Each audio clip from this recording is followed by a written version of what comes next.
Are you interested in learning about a place that can service your electric vehicle, or maybe even interested in learning how to work on electric vehicles? Well, then this is the episode of Hire Road for you. Hi, my name is Brandon Evans, and I'm the Director of Employers Training Resource, the county's Chief Workforce Development Officer, but you can just call me the Jobs Guy. And today we are in Southern Kern. We are here at Lamont Auto Repair, where they've transitioned their operation from not only being able to work on your classic car, but also the cars of the future. And so follow us as we learn more about who they are, what they do, and whether or not they can train and potentially hire you. This is such a cool opportunity to be out here at Lamont Auto Repair. Emmanuel, why don't you let us know a little bit about how long you've been in business, what you guys have done in the past, and what do you plan on doing in the future? So it's a family business. We opened up in 1984, my father. 2008, I take over the shop, still as a family here operating Lamont Auto Repair. We've always worked on internal combustion engines. I mean, kind of the norm. And I've always just kind of looked to the future, and I've seen that the future is electric vehicles. So I decided, hey, let's take a little leap and, be one of the first out here to do this stuff. That's fantastic. So when you say take a leap, what does the leap look like? So, it's something that I don't really see shops really doing. It's something that most shops are pretty much thinking, hey, we're probably going to be gone before all the EVs start rolling in. Mm-hmm. But I'm here for the long run. Right. I want to start seeing these electric vehicles come in, and I want to be able to service them. Yeah, that's bold. And you're right. I mean, so many times as technology changes, the business of the past just go away and they're replaced by these new businesses. And what you've done with this amazing step is you say, no, I'm here to stay. Mm-hmm. That's great. So in terms of preparing yourself to be able to service vehicles like what we have behind us, what we have right here, what have you done? So I guess the biggest thing would be my crew actually going out to Massachusetts. We took a 2-week program out there where we were able to learn about the safety aspects of it. Being able to work inside of these battery packs, inverters, things that you normally wouldn't want to touch without being safe. Right. And so you got trained. What was it that you brought back? Obviously, some new knowledge. Anything else? Yeah, so it was the knowledge. Luckily, the guys here at Lamont Auto Repair, they're on the younger side. They're teaming to learn. Guys that came out of Arvin High, grew up here in the community. They said yes to this opportunity, went out there, got the knowledge, brought it back. Now we're implementing this into our shop. And, with the ultimate goal of, getting this knowledge to other people to learn. Excellent. And so let's say I'm a mechanic right now and I'm just, old school combustible engines, but I'm kind of looking at this. What is the difference between the mechanic of yesterday and the mechanic of tomorrow? So the big thing is software. I mean, now we're looking at an internal combustion engine that has a ton of sensors, a ton of moving parts, solenoids, a lot of different items, parts that an electric car doesn't have. An electric car, it's a lot simpler, a lot more dangerous, but simpler. Yeah. And it's all based off of software. Okay, so I'm used to batteries that I don't know, put in my kid's toy.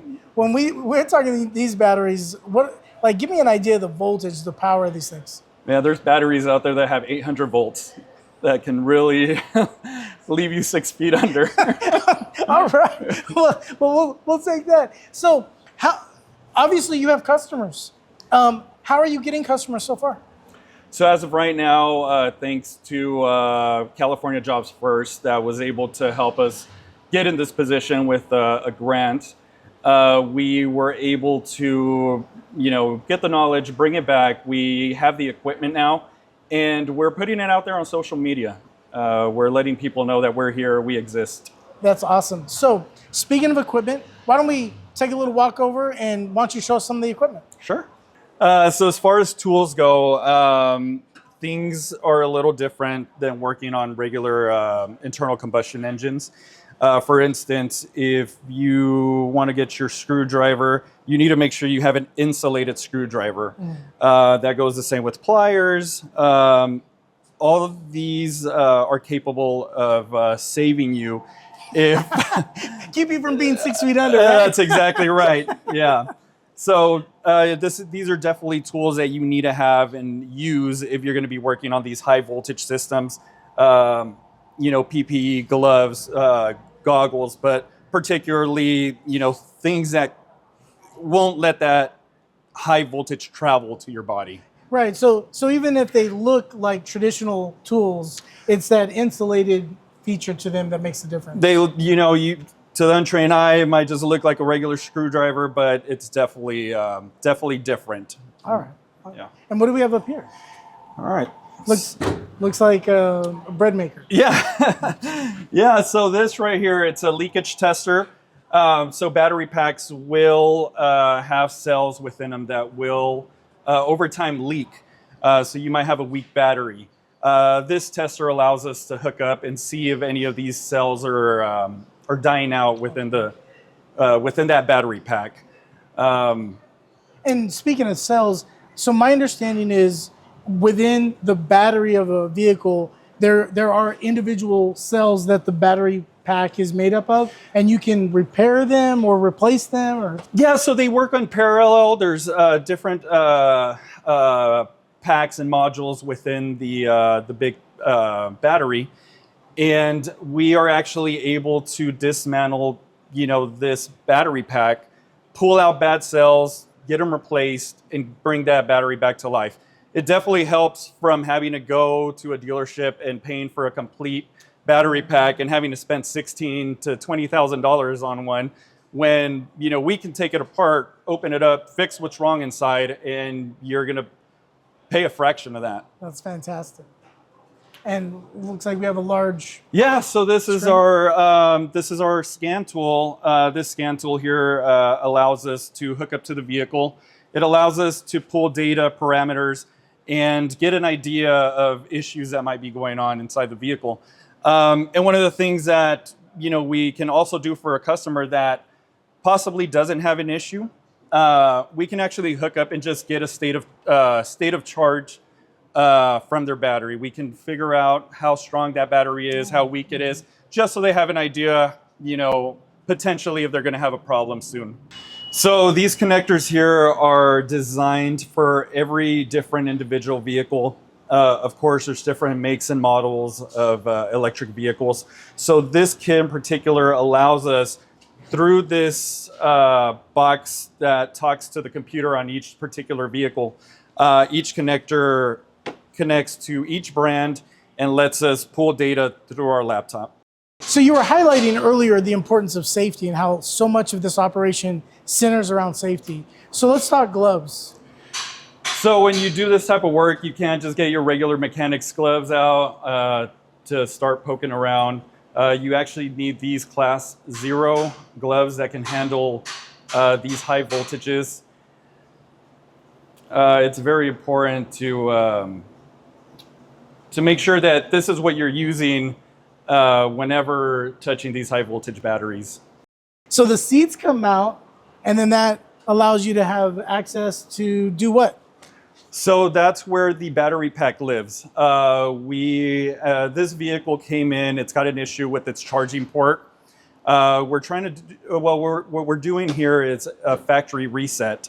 So we've already powered down the vehicle on the software side. So now we're mechanically powering down the vehicle here at the battery pack. All right, so I know this is not a first for you, but this is a first for me. I'm underneath a Tesla. What are we looking at? So under this Tesla, we're looking at a drive motor. This is essentially one of the engines that propels the vehicle. You have one back here, one up front, and you have a battery pack with software and a brain, and that's what drives the whole vehicle. In a regular vehicle, you might see a differential back here, but this is way different than that. So, crazy question. I've been told oil change, no oil change. Oil change? So you can actually do an oil change on a Tesla, but it's not your typical 3,000, 5,000 mile interval oil change. They actually do run fluid in here, but you probably won't have to touch it till 100,000 miles. Got it. Maybe a big duh, but one of the coolest things for me being here is checking out these charging stations. How many charging stations do you have? So we have 3 chargers here on our building. Okay, and the purpose, the reason for having charging stations? So one of the big reasons is we'll get vehicles coming in that have issues with charging. People saying, hey, yeah, I plug in my vehicle and it just doesn't want to charge. Well, I need to have a way to confirm that. So we have the chargers here ready on standby. We plug in and we confirm those issues. Awesome. And rumor has it that for your customers, people doing business with you with their EVs, they might be able to get a little charge while they're here. Oh yeah. So, you bring your vehicle in, we service it, check it out for you. That time that it takes you to come and pick up your vehicle, we'll have it hooked up here to a charger and get some battery pack in there. So this has been a really cool tour. I appreciate you letting us come and hang out. Got some questions.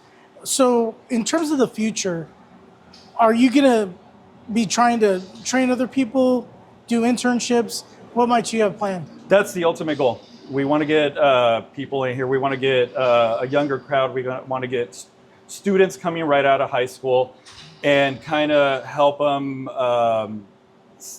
figure out if this is something that they like. See if this is what's good for them, and with hopes that we can teach them what we've learned and send them off into the trade. Yeah, it's interesting because exposing young people to employment opportunities is really crucial. So many people go away to school, then they jump into a job and they realize it's not for them. You're going to provide that opportunity at some point down the future for local students, Arvin High probably in particular. So if anybody wants to come and get their car serviced from you, how do they reach out? How do they contact you? So they can call us at 661-845-9107. They can reach out to us on Facebook, Lamont Auto Repair. Also on Instagram, Lamont Auto Repair. Yeah. So if you're interested in getting your EV worked on, save you a bunch of money while doing it, and maybe even get a free charge by the time you come back, Lamont Auto Repair is the place for you.